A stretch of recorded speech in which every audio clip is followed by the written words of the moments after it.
अस्सलाम वालेकुम नाज़रीन। ड्रामा सीरियल मुकद्दर का सितारा के नेक्स्ट एपिसोड में आप देखेंगे फरवा की शादी होने के बाद अब बात आती है राजी की शादी की।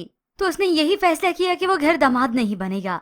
मगर जब इस घर से जाने की बात राजी की वालदा ने शीना बेगम से की, वो तो ये सुनकर हैरान रह जाती हैं और तभी वो कहने लगी कि इतना बड़ा घर है, क्या होगा। मगर जब पहले यहाँ पे ये रहने आए थे तब तो शीना बेगम ने ऐसा हरगिज नहीं कहा था। बस उसे तो इंतजार था कि कब ये लोग यहाँ से जाएंगे।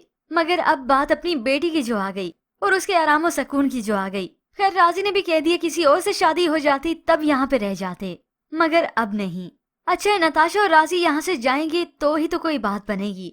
मगर व्यूअर्स लगता तो यही है इनकी शादी से पहले शायद कोई ट्विस्ट आ जाए, या तो नताशा के सामने शादी से पहले राजी की माजी की हकीकत खुले, या फिर उसके बाद। जबकि व्यूअर्स दूसरी जानिब आप देखेंगे राजी जो कि अपने बाप से आगे निकलने की लालच में इतना अंधा हो चुका है कि वो सही और गलत का फर्क भी भूल चुका है। चला है अपने बाबा की फैक्ट्री बेचने के लिए ताकि बस मैं कामयाब हो सकूं। मगर फिर सफदर मियाँ भी उसके उस्ताद ही निकले। उन्हें अपने बेटे की इन करतूतों का इतना अंदाजा तो नहीं था, मगर वो अपनी बहन और उनके बच्चों के साथ न्याज़बंद होना चाहते थे। इसलिए प्रॉपर्टी में से कुछ शेयर राजी और कुछ फरवा के नाम कर दिए, और वो भी शीना बेगम के कम करके। बस फिर ये सारी रिपोर्ट दी फैजी ने अपनी माँ को। ये सुनते ही उसकी आंखें बाहर निकल आईं। क्या सफदर ऐसे कैसे कर सकते हैं? और साथ ही अपनी वालदा को ये बताया कि राजी के नाम तो फैक्ट्री भी कर दी है। उसी वक्त तो इनके 14 तबक भी रोशन हो गए।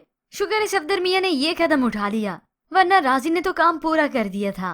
अब यहाँ राजी घर आकर फैक्ट्री बेचने की बात कर रहा था, क्योंकि इतनी बड़ी इन्वेस्टमेंट तो उसके लिए है नहीं जो वो धोखे फ्रॉड की नजर करेगा। इसलिए डिसाइड किया कि वो फैक्ट्री बेचेगा। तो यही सारी बातें हादिया सुन लेती है। ये सुनते ही वो फैजी से जवाब मांगती है, मगर फैजी तो उस पर अपना ही रोब झाड़ता है कि तुम किस हैसियत से पूछ रही हो। और फिर इसके साथ साथ वो इतनी डटाई से झूठ बोलता है कि ऐसा मैंने कहा ही नहीं, तुमने तो गलत सुना है। मगर हादिया भी फिर हादिया ही है, उसी बात पे ही डटी रही जो उसने सुनी।